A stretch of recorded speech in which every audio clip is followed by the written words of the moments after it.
Track reviews. Hey, everyone. Anthony Fantano here, Internet's busiest music nerd. And it's time for a track review. My thoughts on a brand new song. It is a very late Friday night or early Saturday morning. It's midnight. I stayed up for the Kanye drop. Brand new track from Kanye West, titled Easy, featuring The Game. You don't see it on the screen right now, as you typically do when I do track reviews, because there is a sick, disgusting, horrifically gory front cover to this thing that looks like a skinned monkey of some kind. It's horrifying. I'm seeing it anyway. Sorry, you're not. But yeah, it's a brand new track featuring Kanye West and The Game, titled Easy. And looking forward to hearing it. Let's give it a spin, see what it's got to offer. Bam.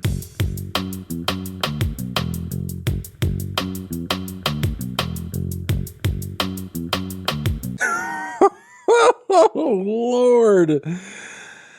What a waste. Look, lots of things I love about this track. Let's start off with that beat. Groovin' trunk knockin' beat on this thing. Love the reversed perks on the production as well. It's minimal, but it hits hard.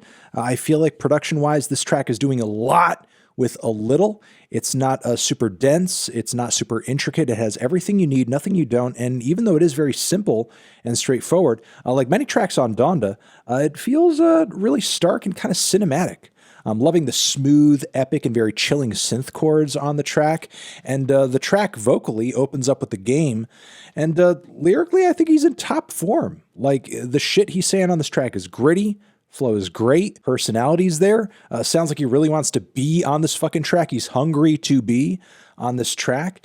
And finally, I think he really, in terms of like the content of what he's saying, really fits in with the theme of the song. Like, my life was never easy. Shit's not easy. I also love, if I, didn't mention it already in the production, some of those samples and vocal chops. Easy. Which adds a lot of flavor to the song. Some of the auto-tuned, background vocals kind of riffing on the track a little bit as well. The whole first half of the song is great. It's killer. Then Kanye comes in, which of course, like, it's a Kanye song.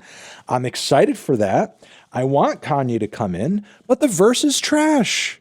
It's a trash fucking verse. And it's kind of cringe too. Vocally and lyrically, he starts things off on the track kind of easy, not going too nutso or anything like that. Things are fine. There's a point at which he's kind of rapping about, his kids and the family dynamics and everything. But then the bitter divorce bars come and he starts going off the rails in a way that it just doesn't look that great on him, frankly, because it seems like it's coming more from a place of insecurity than it does confidence. Like, as far as like, the family setting goes and Kanye's personal life, like, shit's broken. Shit's not looking good. And I think he's reacting to it in kind of a fugly way. There are moments like getting the top ramen off the shelf and the kids being spoiled and wearing the Yeezy boots in the shower where you feel for him. But then on the flip side, you have buying the house next door. It's like the Illuminati's mad and I got that new Munati. This is not reality. This is not real. This is like Kanye is deluding himself to the highest degree that he possibly can, to think like, yeah, I'm like getting ahead in this relationship and I'm going to come on here on this mic and I'm going to throw the adult equivalent of a temper tantrum over my relationship falling apart. And yeah, it's going to sound really good. I'm going to sound great. Everyone's going to be on my side. It's going to make total sense. And I'm going to look like the good guy. I'm going to look like the sympathetic character here. I'm going to look like, yeah, I'm a little narcissistic and everything, but I'm still going to be cool. I'm still going to convince you that, like, I'm admirable here, that, like, I'm a tough guy. I'm a badass. Can we just be honest and admit that this is a relationship Kanye jumped into to make him jealous? Can we be honest about that? Finally, the cringiest and worst bar is the bar about surviving the crash so he can beat Pete Davidson's ass. Are you fucking kidding me? Like, you're not going to beat Pete Davidson's ass.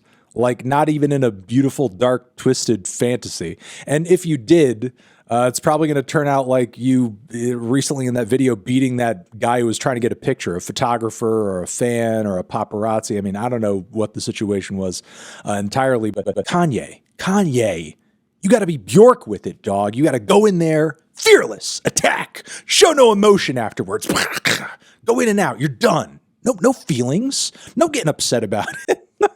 Beat Pete Davidson's ass. He's gonna beat Pete Davidson's ass. For what? For what? For being in a consensual relationship with your ex? The rocky relationship shit, and from the outside, we see that there's like, some weird dynamics to Kim and Kanye's relationship. But seemingly, all Kanye had to do was just fly straight and keep his shit together, and like it would have been gravy. And to give it some perspective here, like Kanye has been very publicly off the rails in a way that has been clearly making Kim uneasy and kind of questioning things since like 2018. So he's had several years to like kind of course correct. And look, obviously, I don't understand every detail in terms of the dynamics of Kim and Ye's relationship, and I'm not pretending to. All I'm saying is like, this is not the whole story. And to come out here and even just as a joke, like threaten Pete Davidson over the perception that he's like stolen your girl and that this whole thing was just like, a big unfairness to you. Like, no, this has not been like an overnight thing. The rug has not just been suddenly pulled out from under you. Like, shit is shit right now because of a long ongoing process of just behavior that's not going to keep a marriage and a family together, which again might be too much speculation on my part, but I just think the framing Kanye is delivering on this track is frankly really shitty. But, I can't be surprised because this is the way that he's framed relationships of his in the past that have gone south.